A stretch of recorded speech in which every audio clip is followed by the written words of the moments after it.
Today is Thursday, the 33rd week in Ordinary Time. A reading from the Holy Gospel according to Luke.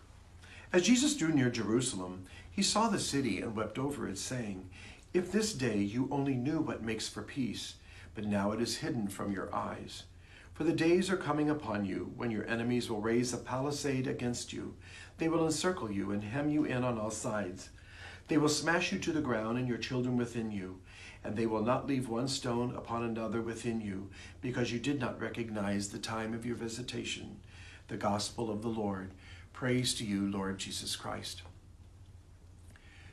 As we've been hearing, and as I've been saying, Jesus' message, certainly even in his day, fell on deaf ears.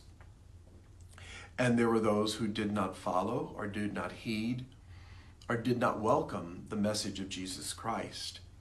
And so certainly he's saying, you haven't, and things will, change. Things will be destroyed because you haven't embraced, you haven't taken in. And I think we need to recognize that in our own lives.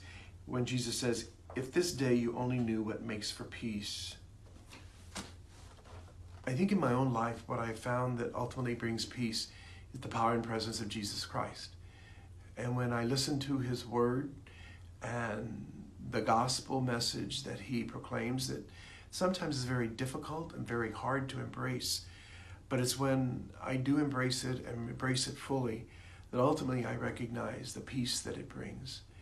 Initially, it might bring about difficulty, or it might be painful in surrendering and letting go, or even being open to the challenge that it calls forth, or that it presents to me in my life. But it's really when I can embrace those words and live those words, that some of the things that maybe come upon me are lessened, and in some ways